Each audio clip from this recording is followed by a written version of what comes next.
والصلاة والسلام على أشرف الأنبياء وخاتم المرسلين سيدنا ونبينا محمد بن عبد الله وعلى آله وصحبه ومن استنى بسنته واهتدى بهداه. أما بعد، فدخولا مباشرا في الموضوع أيها الكرام، نظرا لطوله من جهة وتركيزه من جهة أخرى، فبين يدي الحديث عن مقاصد الحج ذكر مقدمات يسيرة فيها بيان ما نحتاج إلى بيانه قبل الدخول في صلب الموضوع. أولا، تبين لكم أن البرنامج الذي وفقتم إلى الالتحاق به يتعلق بتأهيل أحدكم لأن يكون سفيرا للخير بين يدي الوفد الكريم من حجاج بيت الله الحرام المعتمرين. وهذه المبادرة تستدعي ممن يكون فيها ويكتب له أن يكون أحد روادها وسفرائها، تستدعي منه أن يشتمل على خلفية علمية وإعداد وتصور ومنطلقات يجب أن تكون حاضرة. هذا المنطلق وهو الحديث عن مقاصد الحج ركن أساس ينبغي أن يتوفر عند كل من يتعامل مع الحجاج والمعتمرين بأي وجه من وجوه التعامل، على المستوى التخطيط والتنفيذ، على مستوى الإعداد والترتيب، على مستوى التفكير، على مستوى كل المستويات التي يتم فيها ترتيب وعمل مع الحجاج والمعتمرين. ينبغي أن يكون عند القائم به تأصيل شرعي لهذا المنطلق والحديث عن مقاصد الحج.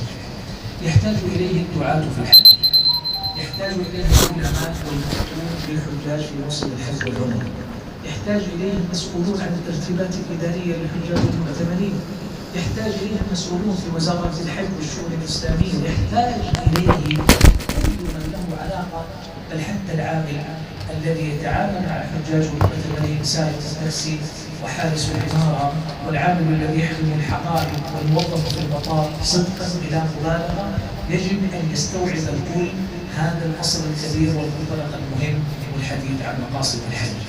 من هنا جاءت البداية لمشروع كمشروعكم، ينبغي أن يتعلم أشياء ويقف على أشياء، كما هي الحاجة إلى أحدكم أن يأخذ جولة ضمن هذا البرنامج ليقف على المشاعر هنا ومزدلفة وعرفات ومعالم مكة، ويقف على ما يتعلق بها من معلومات وحقائق تاريخية وشرعية، لأنه بحاجة إليها عندما يتبوأ هذا الدور. فهو من الأهم من ذلك أن يكون عنده تفصيل بمنطلق الحديث عن مقاصد الحج. هذا أولا. ثانيا، العبادات جملة في الإسلام جاءت غير خالية عن مقاصدها، فكل عبادة في الإسلام شرعت تتكون من جانبين، أحدهما مظهر العبادة وهيئتها الخارجية، والتي تتكون في كلام الفقهاء من أركان العبادة وشروطها وسائر أوصافها المتعلقة بقبل العبادة وأثناء العبادة وأحكامها المتصلة بها. والشرط الآخر جوهرها وحقيقتها وسرها والمقصد منها. كل عبادة في الإسلام تتكون من هذين الجانبين، هيئة ظاهرة ومقاصد باطنة. الهيئة الظاهرة ندرسها في علم الفقه، وفيه نتكلم عن شروط العبادات وأركانها كما في الصلاة والزكاة والصيام والحج. وفي المقابل فهذا الركن أو هذا الشرط من العبادة وهو هيئتها الظاهرة هو حظ البدن من العبادة، اللسان والقلب واليد والرجل وسائر ما يتعلق بأعمال الجوارح. في الصلاة تقول أركانها قيام مع القدرة وتكبيرة الإحرام وقراءة الفاتحة والركوع والرفع منه. تقول واجباتها قراءة كذا وقول كذا. شروطها الطهارة واستقبال القبلة. كلها أعمال بدن. هذه هيئة ظاهرة للعبادة، لكن حقيقة العبادة ومقصدها الكبير تحصيل الخشوع. هذا أمر باطني مقصد، فيمكن أن يصلي اثنان، أحدهما يؤدي العبادة ظاهرا وباطنا، والآخر يقتصر على هيئتها الظاهرة. الصيام كذلك هيئته الظاهرة إمساك عن الطعام والشراب والجماع من الفجر الثاني إلى غروب الشمس، وحقيقتها الباطنة كما قال الله لعلكم تتقون، وقال في حكمة الصلاة تنهى عن الفحشاء والمنكر.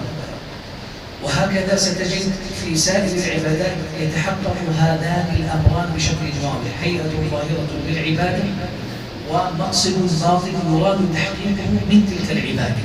الحج كذلك، فله هيئة ظاهرة: إحرام وطواف وسعي ومبيت ورمي وحلق ونحر. هذه هيئة ظاهرة لعبادة الحج، ومن ورائه مقاصد باطنة ينبغي استشعارها والعيش معها.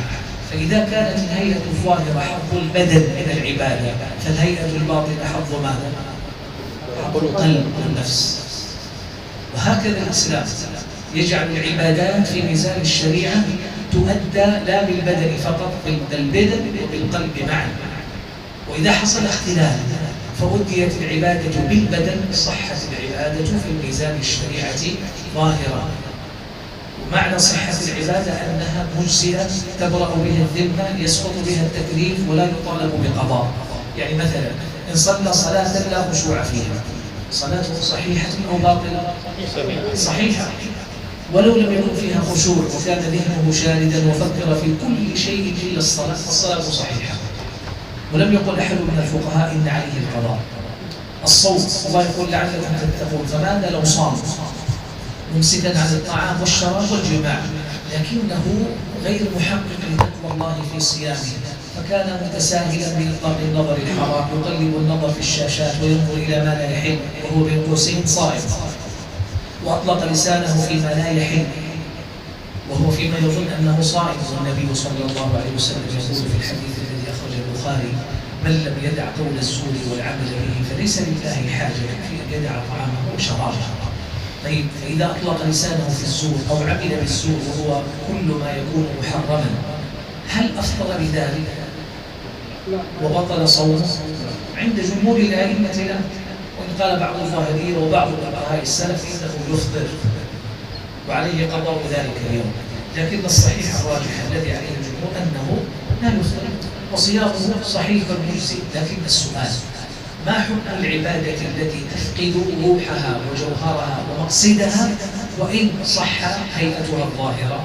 صحيحة مجزئة صح، لكنها إن وقعت كذلك: صلاة بلا خشوع، صيام بلا تقوى، زكاة بلا تطهير للنفس من شحها، وسائر العبادة، وحج بلا مقاصده، إن وقعت تلك العبادات أجزأت، صحت، ظاهرة، برئت بها الذمة، يسقط بها التكليف ولا يطالب بقضاء، ولكن سيفقد شيئين عظيمين وهدفين كبيرين أراد الله أن تكون متحققة في حياة العبد من تلك العبادات.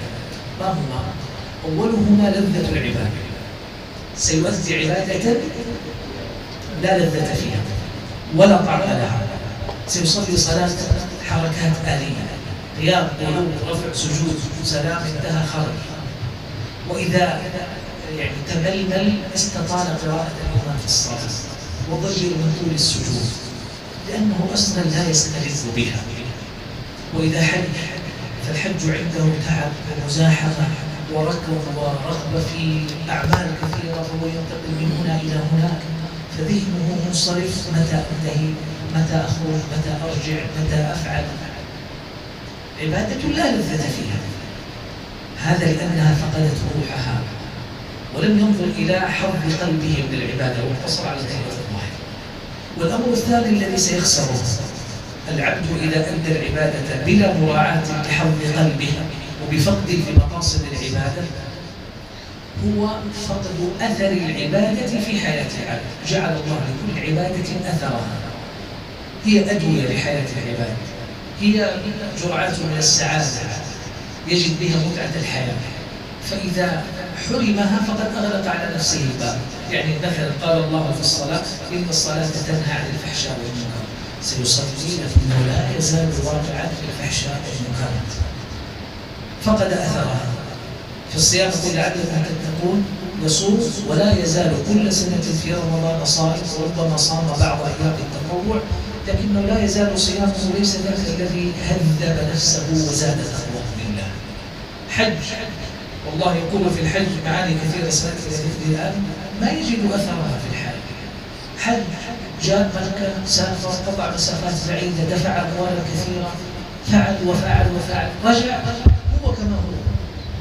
عندما يسمع الحديث رجع كون ولدته أمه ما يجد له أثرا، يتعجب: إيش معنى الحديث؟ إنه ما عاش الرسول. هذان أمران يفقدان في كل عبادة تفقد روحها، جوهرها، مقصدها، هيئتها الباطنة، وهو حظ القلب من تلك العبادات.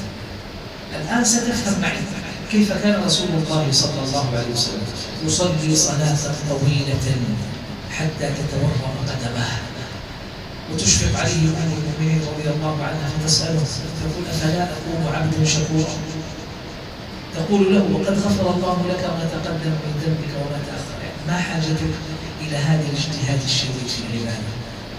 تأمل معي في عبارات الحديث: يقوم من الليل حتى تتورم قدماه. تعرف ما تورم القدمين؟ انتفاخ القدمين، وما يصاحبها ربما من تشقق القدمين ألم، هو في الحقيقة ألم جاء من تعب طول القيام. هذا الألم لا يزداد مع طول القيام إلا زيادة ألم، صح؟ لكنه تحول إلى متعة فيطول قيامه عليه الصلاة والسلام. وثبت في حديث آخر أنه ربما قرأ في الركعة الواحدة بالبقرة فالنساء فآل عمران، ثم يركع ركوعا نحو قيامه، ثم يسجد سجودا نحو ذلك. يا رجل، ما هذا الطول الشديد في العبادة؟ باختصار، من وجد لذتها نسي كل شيء، سيكون التعب والألم والمشقة متعة لأنه يعيش من روحه وبقلبه تلك العبادة. لست بحديث طويل حول العبادات كلها، لكني أتكلم عن الحج لأنه موضوعنا، فأردت أن يكون هذا مدخلا تفهم به نظرة الإسلام وطريقة الإسلام وفلسفة الإسلام في مشروعية العبادات. الحج كذلك، بل لأنه أحد أعظم العبادات، وهو من الجوامع لباقي العبادات، لأنه كما يقولون في الحج تجتمع أركان الإسلام، وفي الحج صلاة، وفيه نفقة تشبه الزكاة، وفيه صيام، مثلا صيام لمن لم يجد الهدي، أو صيام بعض أيام 10 ذي الحجة لمن أراد التطوع بها، وفيه النسك، فاجتمعت فيه أركان الإسلام يعني بوجه ما، فهو يصلي ويصوم وينفق ماله ويؤدي المناسك. فلهذا الميزان في الحج ارتبطت به مقاصد كبيرة جليلة عظيمة. سأعطيكم مختصرا ثم ننثره انتثارا. ركز معي في الحديث. يقول عليه الصلاة والسلام: من حج هذا البيت لم يرفث ولم يفسق رجع كيوم ولدته أمه. في لفظ من أتى هذا البيت، تأتي هذا البيت، يحج هذا البيت، فيكون الجزاء الرجوع من الذنوب خاليا كاليوم الذي ولدتك فيه أمه. لا يعرف في عبادات الإسلام ثواب وأجر كمثلها، فضلا عن الوعود الأخرى. الحج المبرور ليس له جزاء إلا الجنة، لكن تتعجب كثيرا من هذا. لما؟ ما الذي يفعله الحاج في حجه يجعله كذلك؟ والله لو تأملتم عبادات الحج مقترنة بمقاصدها لأدركتم عظمة هذا الأمر في الإسلام، وإلا ما كان عظيما. ثم تتأمل معها تربطها لماذا أوجب الله عز وجل الحج على المسلم مرة واحدة في العمر. وهذه من المفارقات. الحج ركن من أركان الإسلام، وكل أركان الإسلام ارتبطت بتشريع متكرر. فالصلاة 5 مرات في اليوم، والصيام 30 يوم في السنة كل سنة مرة، والزكاة في كل حول مرة. أما الحج مرة واحدة وخلاص على مدى الحياة. ما هذا؟ ثم هو مع ذلك ركن من أركان الإسلام. ركن إذن ينبغي أن يكون مرتبطا بالحياة كل سنة، كل أسبوع، كل شهر، كل يوم، لكنه مرة في العمر. تدري ليش؟ لأن الله لما شرع الحج بتلك المعاني العظام والأحكام الجليلة والمقاصد السامية، علم سبحانه أن الحج مرة واحدة في العمر كافي. أن يأتي العبد من بلده إلى بلد الله الحرام ويطوف ويسعى ويعرف المعاني التي من أجلها جاء الحج، هي والله كافية لأن يعيش عليها بقية عمره. لكن متى؟ إذا حقق المقاصد. فمؤسف، من هنا سأدخل، مؤسف والله يا إخوة بعد هذا كله أن يأتي الحجيج من بلدانهم، دفعوا الأموال وانتظروا السنوات وتعبوا كل تعب وعانوا كل معاناة ووجدوا كل ذلك المجهود، ثم أحدهم لا يجد في حجه إلا الذهاب والمجيء والدخول والخروج والركض والمدافعة والدخول، وانتهينا خرجنا سافرنا فرغنا رجعنا. مؤسف أن يفقد في حجه كل تلك المعاني، لأنه اشتغل بأشياء أخرى، لأنه انغمس فقط في الجانب الظاهر للعبادة في هيئتها الظاهرة، ركز على كل شيء لكنه ترك المقصد الجليل للعبادة فلم يعش معناه ولم يدرك أبعادها. السؤال: هؤلاء الحجيج مئات الألوف والملايين والذين يأتون كل سنة إلى بيت الله الحرام فيعيشون هذه الأيام العظيمة في البلد العظيم في النسك العظيمة ويفقدون هذا الهدف العظيم، مسؤولية عوام جهال أو متعلمون، لكنهم ما يفقهون هذه المعاني وإدراك هذه المعاني السامية والمقاصد الجليلة هي في الغالب وظيفة المختصين من طلبة العلم أمثالكم وممن يعمل مع الحجيج في مناسك الحج مرشدا مرافقا موجها مفتيا واعظا أيا كان. فدور هؤلاء أن يكونوا بجانب هؤلاء.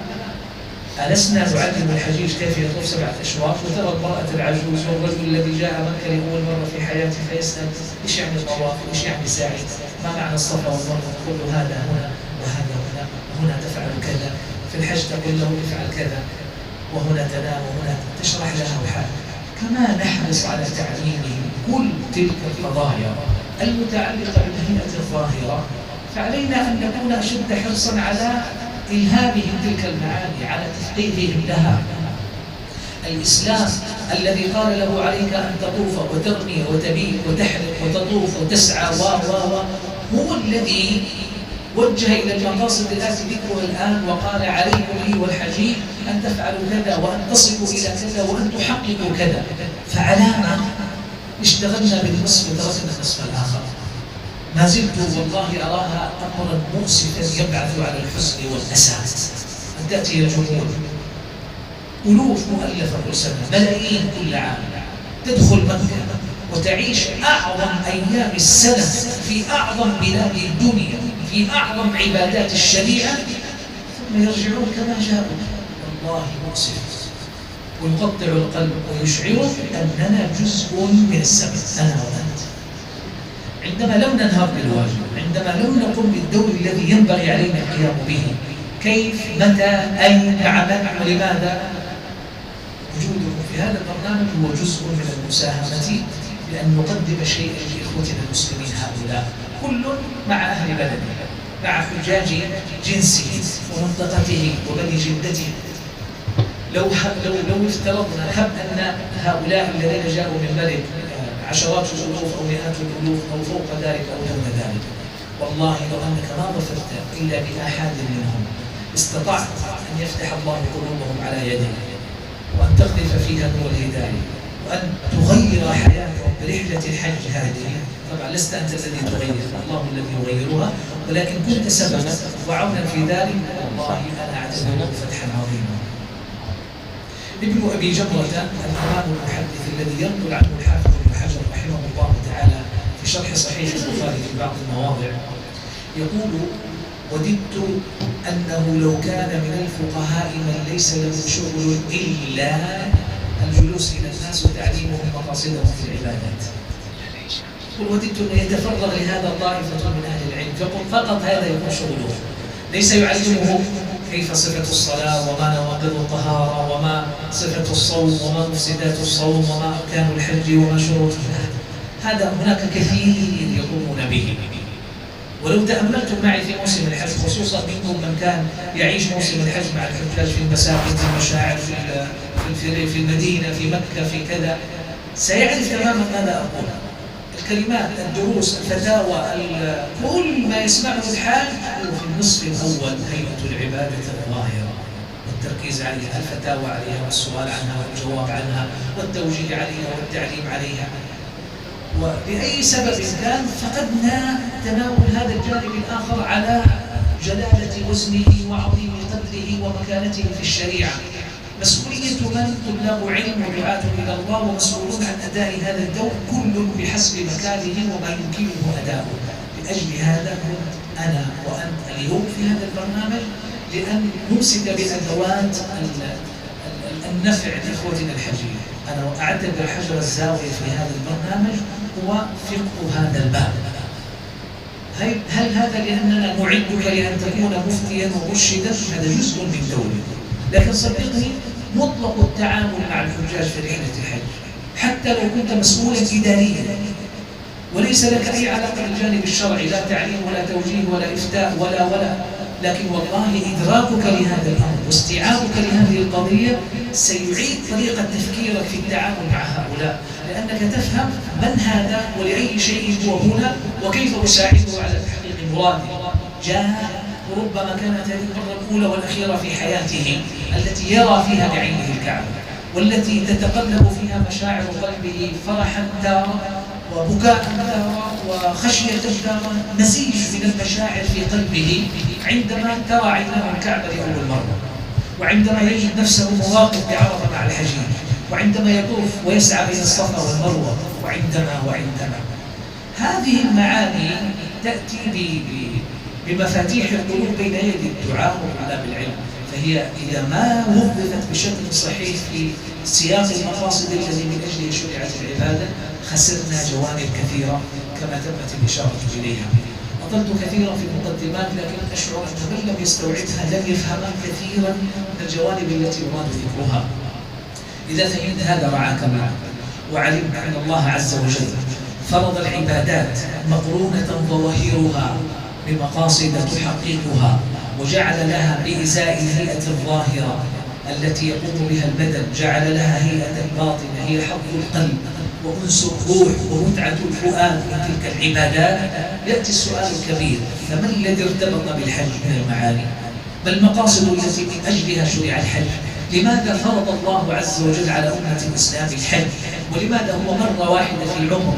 ولماذا الحج وحده من بين العبادات في الإسلام الذي لا يمكن أن يؤدى في كل مكان إلا هنا؟ الصلاة وهي الركن الأعظم وعمود الإسلام، تصلي في الشرق والغرب فوق الأرض تحت السماء في أي مكان، تخرج زكاة مالك في أي بلد في أي قارة، تصوم في أي مكان في الدنيا ولو كنت في القمر وفي كوكب المريخ. في الحج تأتي هنا مكة، والوقوف فقط بعرفة، والوقوف بعرفة يوم 9 ليس 8 ولا 10، وأعمال النحر يوم 10 تحديدا ليس يوم عرفة. يوم عرفة له مزية وفضل ومكانة، وأيام التشريق لها مكانة، ويوم العيد له مكانة. هذه وراءها أسئلة كثيرة. ليش؟ لماذا؟ كل هذا السؤال الكبير مرة أخرى. فقهنا نحن هذه المعاني، أدركناها ووقفنا على أسرارها وحاولنا من خلالها أن نعيش هذا المعنى ثم نستطيع نقله إلى الحجيج. يا جماعة، هذا جزء من فقه الشريعة. في المصطلح المعاصر سمي هذا فقها وسمي ذلك مقاصد الشريعة، فكلاهما جزء من الإسلام، من الدين الذي جاءت به شريعة الإسلام، ونحن نحتاج إلى الوقوف عليها. فهذه المعاني التي ارتبطت بعبادة الحج والمقاصد الجليلة التي جاءت مصحوبة بها ينبغي استيعابها وفهمها وإدراكها، والحديث فيها طويل. لكن من تأمل فنظر في النصوص الآيات والأحاديث يجدها واضحة، ليست سرا ولا غيبا ولا فلسفة يتحدث بها إمام أو عالم أو شيخ أو داعية أو كاتب، لا، منطوقة صريحة في كتاب الله وفي سنة رسول الله صلى الله عليه وآله وسلم.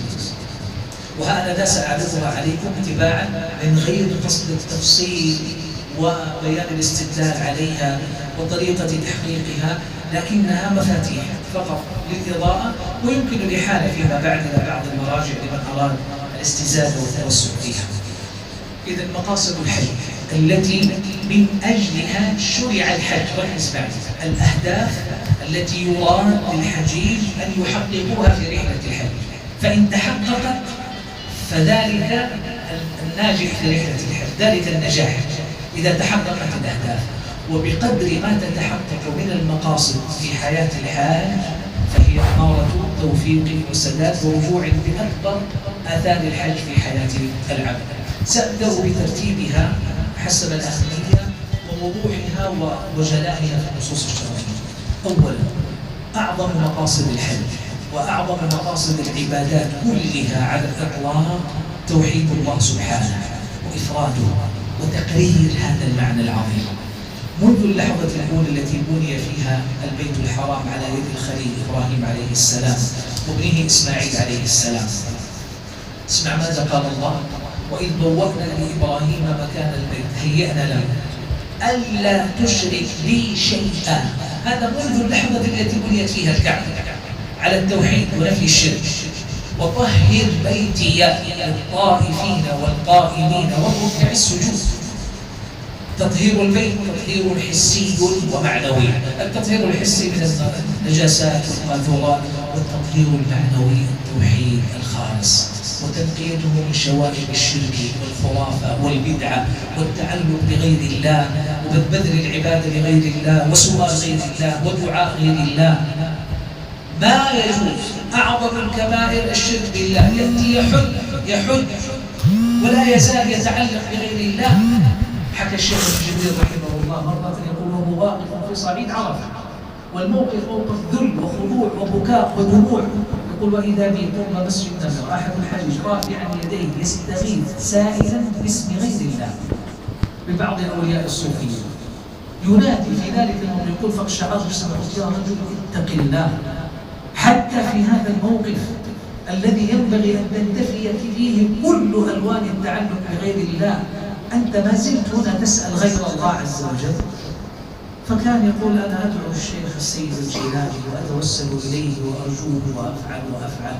فلما وعظه الشيخ ذكره التفت إليه قال: أنت أصلا ما تعرف من السيد الجيلاني. مؤسف أن يكون هذا موجود. وذات مرة وأنا في الحرم جاءني رجل بامرأة عجوز كبيرة يدفعها،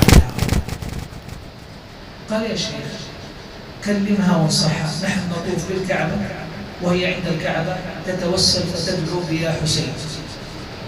قلت لها: يا أمي امرأة عجوز، أنت في بيت الله الحرام، أنت في جوف بيت ملك الملوك، اسأليه وحده توسلي. قالت: يا شيخ أنا أقول: يا الله يا حسين، يا الله يا حسين. هذه التربية التي عاشت عليها بعض الأجيال، جهلا، ضعف تعليم، سوء تربية عاشوا عليها. أما آن الأوان أن يأتي أحد في رحلة الحج فيغسل كل ذلك. قال: وأذن في الناس بالحج يأتوك رجالا وعلى كل ضامر يأتين من كل فج عميق. إقامة التوحيد في كل خطوة من خطوات المناسك الحج تراها واضحة، يشرعها الإسلام لتحقيق هذا الهدف منذ اللحظة الأولى. أول أعمال الحج ما هي يا مشايخ؟ أول خطوة في الحج ما هي؟ النية الذي هو الإحرام، نية الدخول في النسك. كيف يحرم؟ لبيك اللهم حج، لبيك اللهم عمرة. يقول: لبيك اللهم لبيك عند العرب أجبتك يا رب. أجبت إيش؟ أجبت النداء. أي نداء؟ نداء الخليل إبراهيم عليه السلام. من إبراهيم عليه السلام؟ الذي بنى البيت على التوحيد. فأنت جئت استجابة لنداء أبي الأنبياء إمام الحنيفية إبراهيم الخليل عليه السلام، ثم جئت على غير طريقه. ثم أنت تقول في التلبية يا مسلم، تقول: لبيك اللهم لبيك لبيك لا شريك لك لبيك إن الحمد والنعمة لك والملك لا شريك لك. ويكون أفضل شيء يفعله المحرم حال إحرامه الإكثار من التلبية. أفضل الحج العج والتلبية. قال: أتاني جبريل عليه السلام فأمرني أن آمر أصحابي أن يرفعوا أصواتهم بالتلبية. قال جابر: فما بلغوا الروحاء حتى بحت أصواتهم. إيش هذا؟ التلبية التي أصبح الحجيج يفعلونها أقل شيء. وإذا سافروا من مكة إلى المدينة محرمين أو من المدينة إلى مكة أو في الطرقات أو في انتظار المواصلات وهم ينتظرون بالدقائق وبالساعات، ربما يلبون مرات معدودات في انفصال كبير عن فقه معنى التلبية. ما رأيكم لو كان هنا درس للحجيج ما معنى التلبية وعباراتها وكيف يعيشونها في قلوبهم؟ كان زين العابدين علي بن الحسين بن علي بن أبي طالب رضي الله عنه وعن أبيه وعن جده، كان إذا أراد أن يحرم اصفر لونه وارتعد، فقيل له: ما بك؟ ويعيش مع التلبية، يقول: أخشى أن أقول لبيك فيقول لي: لا لبيك ولا سعديك. يشعر أنه يكلم الله. لم يقل لبيك اللهم. أناس يعيشون معنى العبادة منذ اللحظة الأولى. بصراحة يا مشايخ عندنا يعني انفصال كبير، صارت تؤدى العبادة إخواننا في منزل عن معانيها الباطنة. هذا إذا أول خطوة الإحرام والتلبية. تعال ماذا تفعل؟ أول ما يصل الحرم الطواف، والطواف ذاته واحدة من أكبر علامات التوحيد. لا يطاف لله تعبدا إلا هنا في البيت الحرام، ولم يشرع في أي وجه من وجوه العبادات في أثناء الطواف إلا حول الكعبة. والطواف دعاء وابتهال وسؤال، توحيد في توحيد. صلى ركعتين طاف خلف المقام أو في أي مكان، قرأ بعد الفاتحة في الأولى بسورة الكافرون وفي الثانية بالتوحيد بالإخلاص، وكلا السورتين تسميان سورة التوحيد. بالله هذا حصل هكذا في الشريعة من غير قصد إلى تحقيق معنى. يأتي عيد الصفا والمروة فيبدأ بالتكبير، الله أكبر الله أكبر، لا إله إلا الله وحده لا شريك له، له الملك وله الحمد وهو على كل شيء قدير. إن لم يكن هذا التوحيد، فين التوحيد؟ ينطلق يسعى بين الصفا والمروة 7 أشواط، كلما أتى على جبل منهما كبر وقال هذا الدعاء 3: لا إله إلا الله وحده لا شريك له، له الملك وله الحمد وهو على كل شيء قدير، لا إله إلا الله وحده صدق وعده ونصر عبده وهزم الأحزاب وحده. إيش هذا؟ توحيد، تكرار للتوحيد وليس توحيد، تكرار مرات ومرات في كل خطوة من الخطوات. انتهى طواف سعي، ذهب إلى منى، ما عنده شيء من سوى المبيت وذكر الله عز وجل. والذكر أحد أعظم دلائل توحيد العبد لربه. انطلق إلى عرفة، عرفة موقف العظيم، الحج عرفة، الركن الأعظم في عرفة، ما الذي يفعله؟ عرفة الدعاء، والدعاء قمة الانكسار والذل والخضوع والعبودية لله. ثم يقول خير الدعاء دعاء يوم عرفة، وخير ما قلت أنا والنبيون قبلي لا إله إلا الله وحده لا شريك له، له الملك وله الحمد يحيي ويميت وهو على كل شيء قدير. والله من توحيد إلى توحيد إلى توحيد. جاء يرمي الجمرات، الله أكبر، يسمي إذا ذبح، يسمي إذا حلق رأسه. في كل خطوة ستجد هذا المعنى حاضرا قائما في كل مكان يذهب فيه. طواف، سعي، رمي، مبيت، دعاء، انتقال في عرفة، في مزدلفة. فلماذا لا يزال الحاج يفعل كل ذلك ولا يزال معلقا تميمة في رقبته أو حرزا في يده، ولا يزال يتمثل ويدعو معتقدا في بعض الأولياء نفعا أو ضرا؟ ليش؟ ما المشكلة؟ أصبح يؤدي العبادات بمعزل عن المعنى الحقيقي لها، ولا يستشعر أن التوحيد هو غسل للقلوب والعقيدة بماء التوحيد في بلد الله الحرام. لن أطيل كثيرا، هذا المقصد الأول. يقابله في المقاصد في الحج الوجه الآخر أو الركن الثاني لشرطي قبول العبادة إذا كان الإخلاص لله مقصدا، فكذلك متابعة النبي صلى الله عليه وسلم والاستناد بسنته هي أيضا واحدة من أعظم ما يتجلى في الحج. حج عليه الصلاة والسلام مرة واحدة، لكنه قال للأمة لتأخذوا عني مناسككم، كما في لفظ مسلم وعند النسائي خذوا عني مناسككم. الأمر بأن تتبع سنته. طيب حج، أعلم للصحابة للأمة أنه خارج للحج، بلغ أهل المدينة، أرسل إلى القرى والقبائل حول المدينة أنه عازم على الخروج إلى الحج، فمن أراد أن يلحق به فليلحق. تحركوا، أدركه بعضهم في المدينة وبعضهم في الميقات وبعضهم في الطريق وبعضهم في مكة وبعضهم في عرفة وبعضهم في مزدلفة. وحديث عروة بن مضرس الطائي رضي الله عنه مثال لذلك، جاء يسأل النبي عليه الصلاة والسلام صلاة الفجر في مزدلفة، حج معهم كما يقول بعض أهل العلم 100,000 وبعضهم يقول 120,000. هذا العدد ما اجتمع مع رسول الله صلى الله عليه وسلم في حياته كلها قط إلا في هذا المكان في حجة الوداع. أمرهم أن يلحقوا به. ليش؟ تقول حتى يتعلموا المناسك، ممكن يحج معه 1000 2000 5000 10000 ويعلمون الناس. لا، وأراد الكل أن يكونوا معه، يقول لتأخذوا عني. لأجل ذلك حج راكبا عليه الصلاة والسلام، وقف بعرفة على ظهر ناقته عليه الصلاة والسلام، طاف بالبيت راكبا، سعى راكبا. قال أهل العلم من أجل أن يرى فيكون في موضع بحيث يكون مرتفعا عاليا فتكون الأنظار متجهة فيتعلمون منه. التأسي برسول الله صلى الله عليه وسلم، الاقتداء به، أخذ سنته، التشبه به، موجود في كل معاني الإسلام وعبادات الإسلام في الحج هكذا. ماذا نريد أن نقول؟ أليس فرصة في الحج أن يتعلم الحاج حب السنة والتمسك بها؟ ليش ما نفعل هذا؟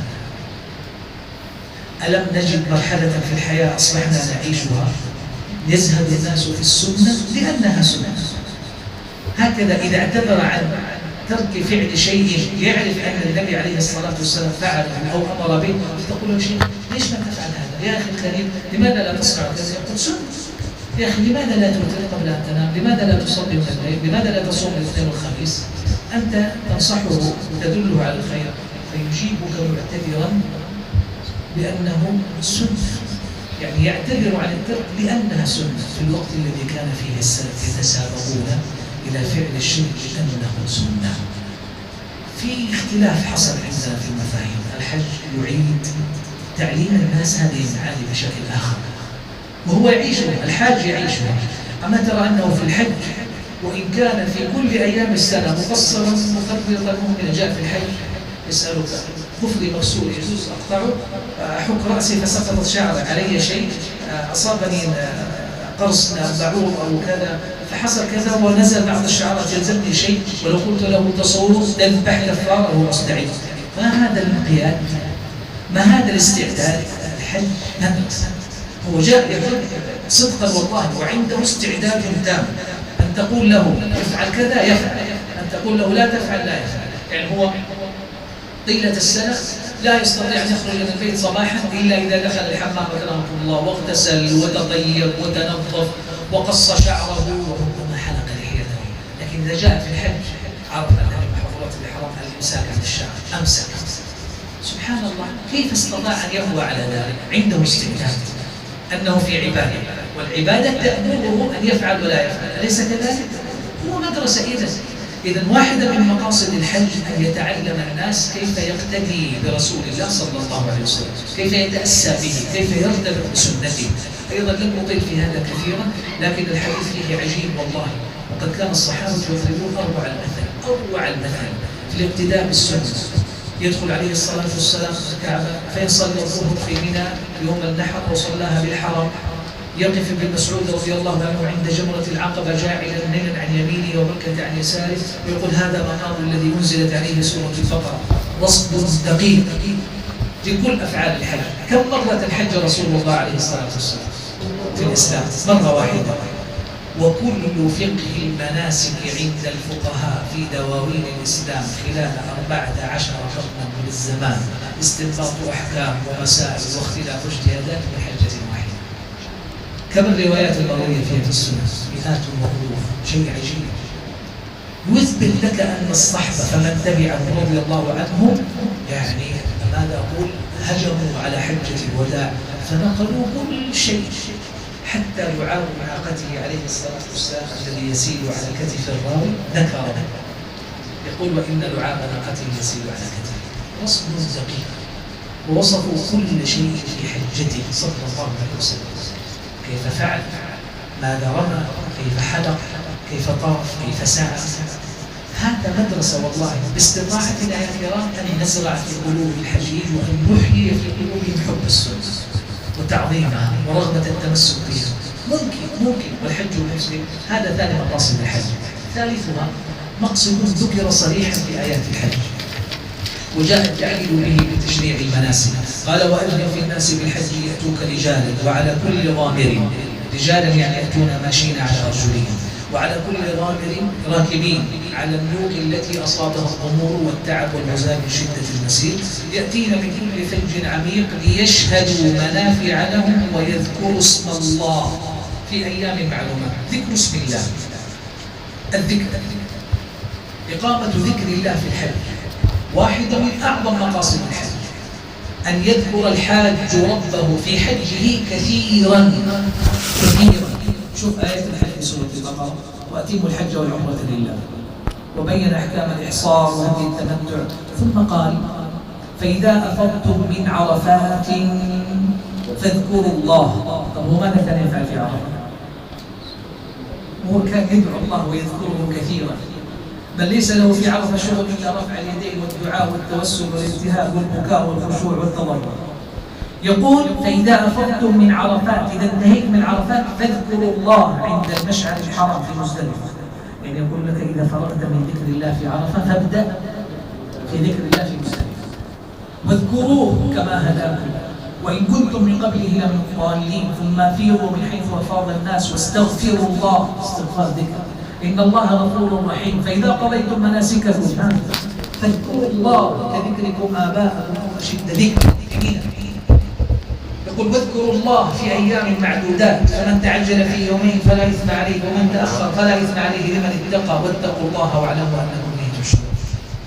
ذكر في الأول، ذكر في كل ركن، ذكر في الطواف شو الذكر، والسعي ما هو الذكر، ترمي الجمرات تذكر الله، تحلق رأسك تذكر الله بسم الله، تبيت تذكر الله، أيام إلى أيام أكل وشرب وذكر لله. في منى ما في شيء أيام التشريق، تبيت تأكل تشرب إيش هذا؟ لا، وتذكر الله ذكرا كثيرا. هذا الذكر الكبير لذكر الله في الحج أعظم شيء وأكثر شيء ذكر في أعمال الحج في آيات الحج ذكر الله، وأقل شيء أصبح يعمله الحاج في حجه ذكر الله. عجيب كيف ولماذا؟ لو استطعت أن تعود كم مرة لبى، كم مرة كبر بعد التحلل، كم مرة قرأ القرآن، ربما تستطيع أن تحد وتحصيها. والله يأمره بالإكثار من ذكر الله. الحديث عن فضل الذكر والإكثار منه وسبق الذاكرين شيء عظيم في نصوص الشريعة، لكن الحج فرصة لأن تربى النفوس على ذكر الله. كان السلف يستحبون إذا دخل أحدهم مكة في الحج ألا يخرج منها إلا وقد ختم القرآن ختما. ويكون رحلة الحج هذه عكوف على كتاب الله واشتغال بكتاب الله وإكثار من ذكر الله عز وجل.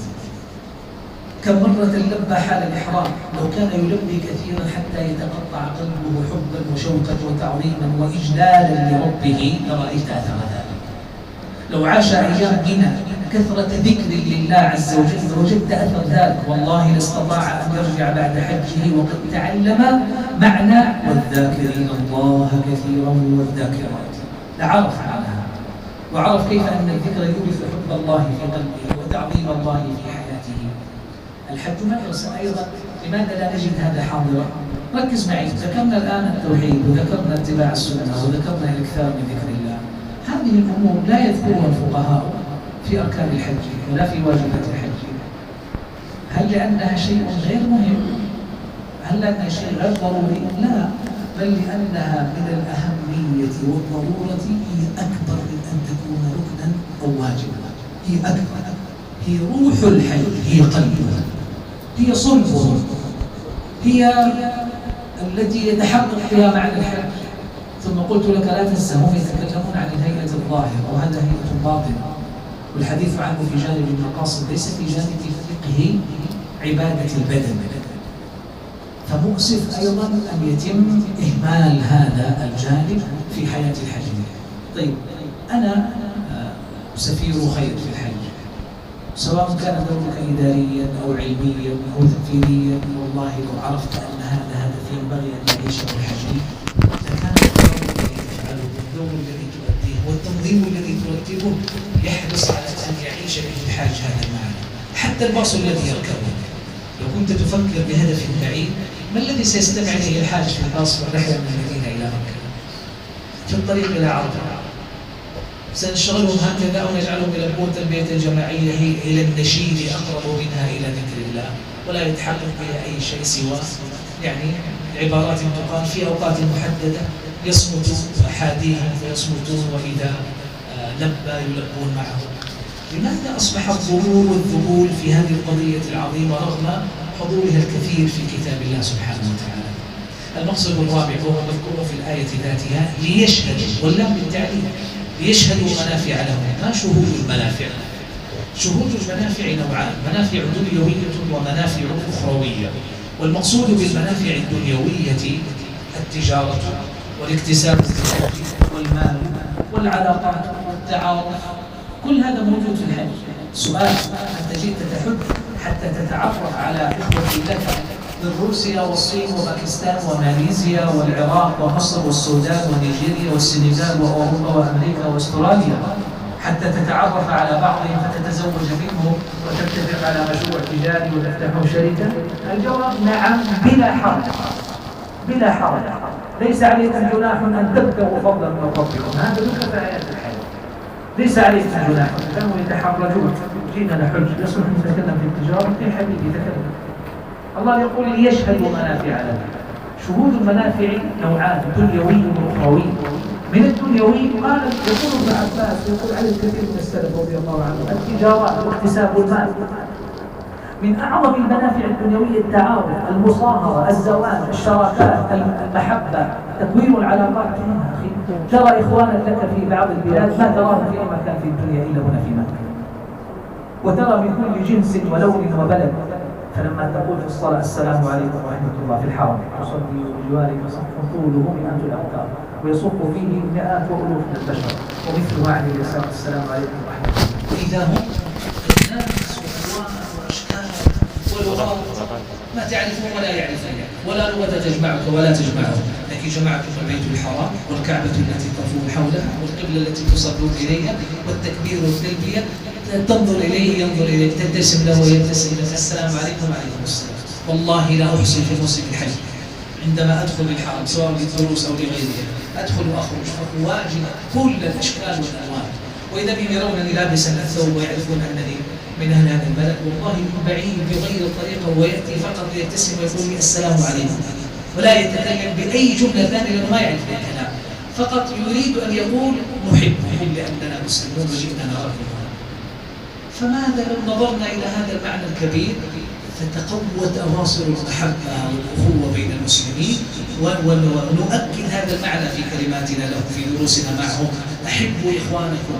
يأتي المسلم من بلد ربما كان فيه المسلمون مستضعفين، ويأتي من بلد ربما كان فيه المسلمون أقلية، ويأتي من بلد ربما كان المسلمون فيه ظروف صعبة وتحديات قاهرة، فيشعر بالضعف أو الاستضعاف أو الذلة أو الهوان. يأتي هنا تقول يا أخي لست وحدك، أنت من أمة كبيرة، أرأيت هؤلاء في الحج معك 2 مليون كلهم إخوان، كلهم هؤلاء إخوة لك في الدين في العقيدة. يشعر أنه يتقوى بهم، يثبت على إيمانه والله، ويجد فيه أسوة وعزوة لهم. يا أخي هذه بشارة. ويأتي الحج فيلقي هذه المعاني العظيمة في قلوب الحجيج.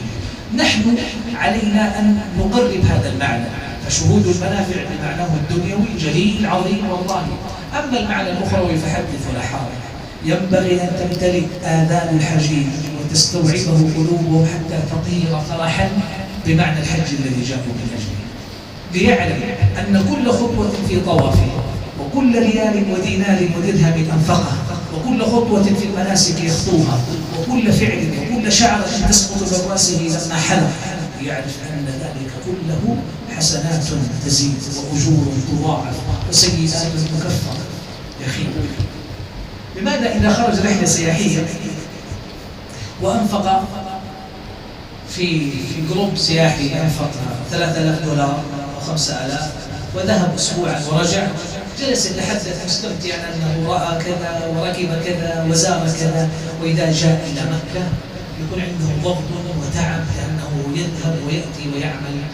دعوا رحلة الحج في حياته متعة يتحدث بها إلى أولاده إلى أن يموت، وأنه كان أجمل سفر عاشه في حياته رحلة الحج، وأنه مهما وجد من المصاعب والمتاعب والمشقة والأسى فرحلة الحج تعتبر عنده شيء بديع للغاية. ليشهد منافع له.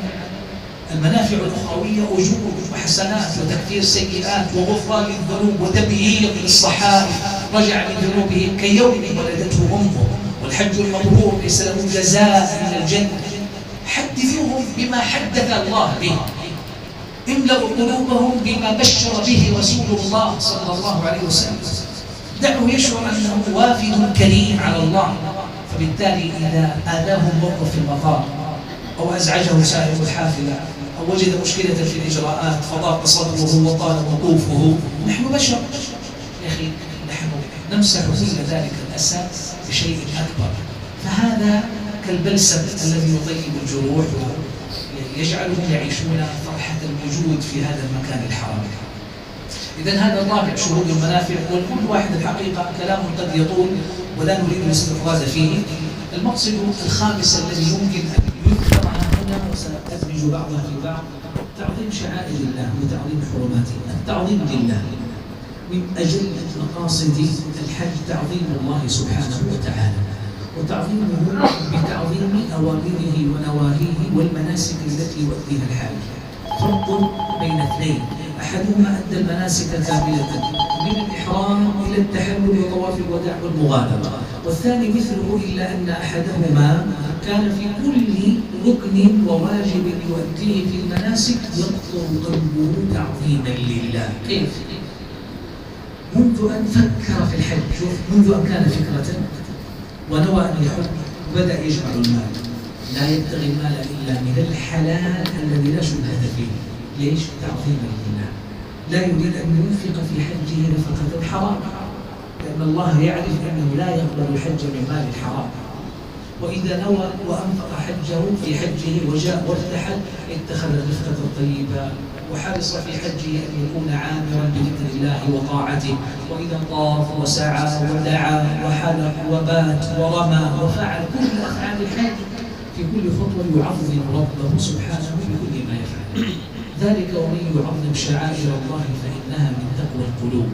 الآية كانت تتحدث عن الهدي والأضاحي في الحج. يمكن أن تجد شاة سمينة وأخرى نحيلة مجزئة شرعا استوجبت الشروط سليمة من العيوب، لكن هذه قيمتها 200 وهذه قيمتها 500. والفرق السمن وكثرة اللحم، وإلا فكلتاهما مجزئة شرعا. في جيبك 500 أو 1000، يمكن أن تشتري هذه ب200، يمكن أن تشتري هذه ب500، لكنك ستختار ذاك 500 مع أن الأخرى مجزئة، وترى أن زيادة إنفاقك فيها من باب تعظيمك لربك. ما علاقة هذا؟ هذا تعظيم. ذلك ومن يعظم شعائر الله، قال السلف: تعظيمها استسمانها وغلاء أثمانها، أن تشتريها سمينة ثمينة، غالية الثمن سمينة اللحم. أنا أعطيك مثال: لو جاءك ضيف وأردت أن تذبح له خروفا، ونزلت السوق تشتري خروفا، ستطبخ له خروفا مشويا أو حنيذا أو مندي أو مضبي أو رز بخاري، أي شيء. بالله عليكم، الضيف العزيز عندك الذي تريد المبالغة في إكرامه، أي خروف ستشتري له؟ الرخيص، صح؟ الصغير قليل اللحم. والله ما نفعلها مع بشر نريد إكرامه. ما الهدي؟ هدية تهديها إلى البيت الحرام. والله لن يناله لحمها ولا عظمها ولا دمها، قال: لن ينال الله لحومها ولا دماؤها، ولكن ما الذي قام بقلبك لما اشتريته؟ هو الذي يصل إلى الله. بالله عليك، ما الذي تحب أن تسجله في صحيفة عملك؟ أيهما أبلغ تعظيما؟ كان بعض السلف إذا اشترى أضحيته وذهب إلى السوق يرفض أن يحملها الجزار، يحملها على عاتقه ويمشي بها تعظيما للهدي، يريد أن يبالغ في هذا المعنى وهو يسوق الهدي بين يدي ربه. الهدي في الحج ما الواجب فيه؟ شاة أو سبع بقر أو سبع بدن. والنبي عليه الصلاة والسلام في خطبة الوداع أهدى 100 ناقة، وقد كان يجزئه 7 ناقة، جزء من 7، لكنه لما ذبح 100، نحر بيده الشريف 63 وأكمل الباقي علي بن أبي طالب رضي الله عنه. ليش 100؟ هذا التعظيم، هذا التعظيم. لن ينال الله لحومها ولا دماؤها ولكن يناله التقوى منكم. تعظيم، هذا التعظيم الذي ذكر في شأن الهدي والأضاحي. قال العلماء: عام من يعظم شعائر الله. شعائر الله معالم الدين البارزة، فالأذان من الشعائر، والصلاة من الشعائر، والصفا والمروة من الشعائر، وعرفة والكعبة. تعظيم كل تلك البقاع ينعكس على تعظيم قلبك لله عز وجل. وتعظيم القلوب لربها يحقق التقوى، وهذا المقصد الذي أختم به. وهو السادس تحقيق تقوى الله. في رحلة الحج يراد أن يرجع الحجيج من حجهم أتقياء لله. كيف؟ كل خطوة في الحج تقودك إلى تقوى الله. ما التقوى؟ الانكفاف عن الحرام والإقبال على فعل الطاعات ومجاهدة النفس في الشهوات. في الحج يستطيع الحاج أن يتغلب على هوى نفسه ومعاصيه التي كان مدمنا عليها من قبل. أليست مشكلته نظر حرام؟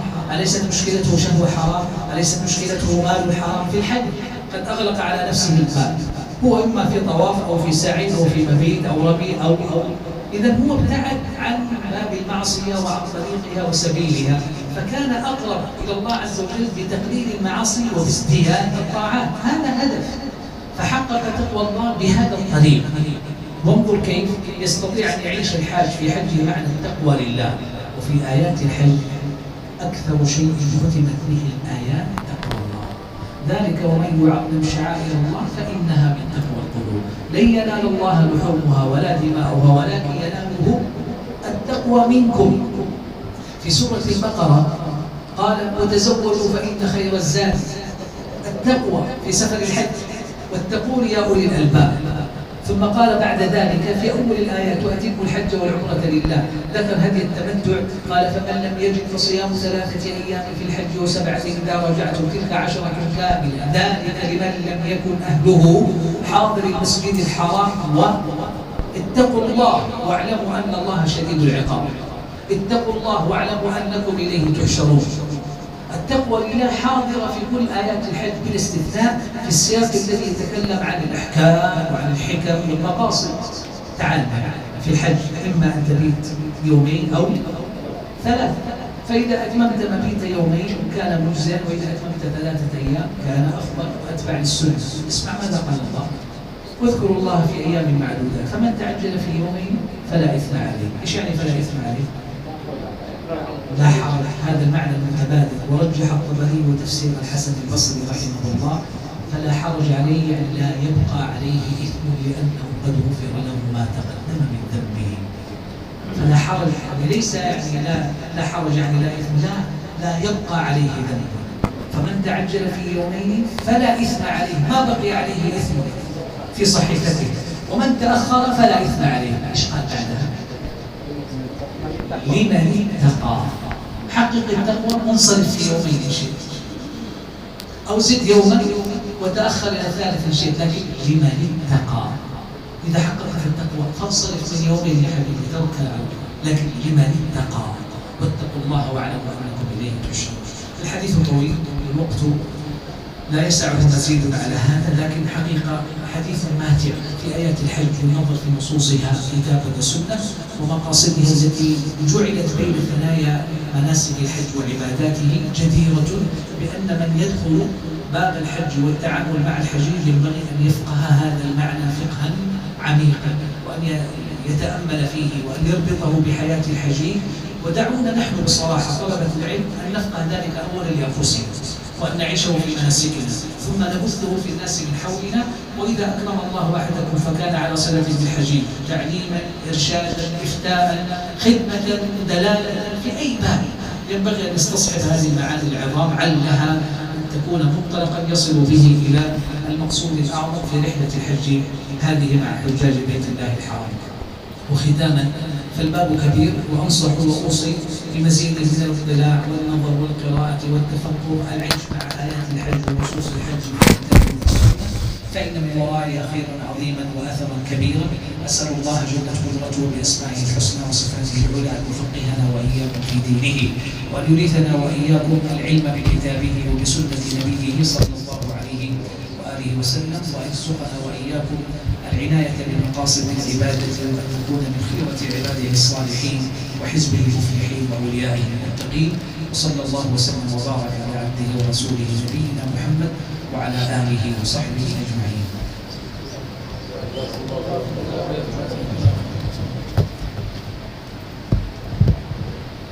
عندنا العشاء 5 دقائق، إذا في أسئلة مداخلة في حدود 5 دقائق.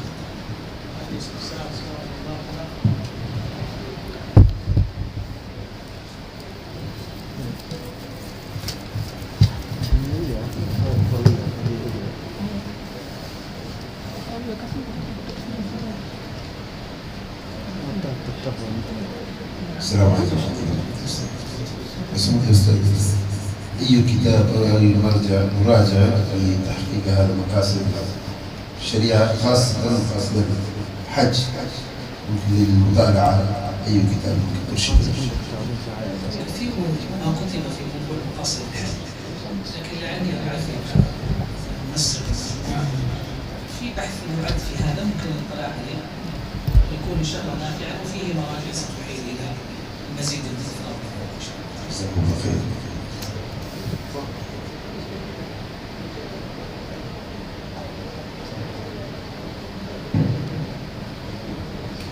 ما في نمشي. السلام عليكم ورحمة الله وبركاته. جزاكم الله خير شيخ. هل لما ذكرت من تعليم عمل أراد يوضح يهدي عدمها، هل يدخل مثل أن أختار أفخم يعني مخيم وأغلى، هل يدخل هذا ولا بالعكس؟ لا، أنا سأقول بطريقة أخرى. اليوم يعني أصبح الناس يتضايقون كثيرا من غلاء أسعار رسوم الحج التي هي ارتباط بشركات ومنظمين، ويترتب على ذلك الخدمة المقدمة، الباص أو القطار ووجبة الأكل والمكان الذي يبيت فيه. هل يدخل هنا في مزيد الإنفاق بمعنى التعظيم؟ الجواب ليس بالضرورة. يعني أحيانا يزيد في الإنفاق باحثا عن الترفه، يعني هو يريد مزيد راحة، هذا لا علاقة لها بتعظيم الله في الحج. لكن تدري ما الذي يتعلق بالتعظيم؟ متى أنفق الحاج نفقة في حجه، سواء كانت في طعام أكله أو تذكرة طائرة ركبها أو قطار انتقل به، ينبغي ألا يقع في قلبه شعور بالانزعاج وأنه خسر شيئا من ماله. أقرب لك الصورة، ولو خرج في رحلة سياحية لمدة 3 أيام ودفع $5000 $7000، سيكون مستمتعا أنه أنفق قدرا من المال فعاد بأنس، لن يشعر بغم ولن يتحدث. فلماذا إذا جاء في الحج فوجد من يقول له إن الهدي والأضاحي مثلا قيمة رأس غنم 500 ريال، فقال أنا عندي خير منها ب700، فإذا وجد أكثر في المبلغ في مقابل ما يحقق به معنى التعظيم تضايقت نفسه وانزعج وتدمر. هنا الملحظ الذي ينتبه فيه الإنسان إلى مراعاة معنى تعظيم الله عز وجل. أما رسوم الخدمات في الحج اليوم أو أسعار المخيمات فمتفاوتة، والتفاوت فيها في الغالب مبني على مزيد من معاني الترفه والخدمة، فلا يتعلق بها التعظيم. هو إذا زاد في نفقة في مكان أفضل وخدمة أفضل فهو في الغالب يبحث عن راحة نفسه. أيضا في المقابل ستقول هذا ليس باضطراب، ربما كان في مقابل ذلك مكان أقل خدمة وأسوأ عناية فكان هذا مزعجا بالنسبة إليه، ومثله لا يستطيع أن يجد يعني ما يهيئه ويعينه على العبادة، فالأمر لا صلة له في هذا الباب عناية تحديدا، إنما هو من باب ما الذي يقوم بقلبه. وضابط ذلك قلت لك أنه إذا أنفق نفقة في حجه تقع منه بموقع طيب القلب ورضا الخاطر أنه قرب شيئا يظن أنه يزيده في ميزان حسناته عند ربه. والله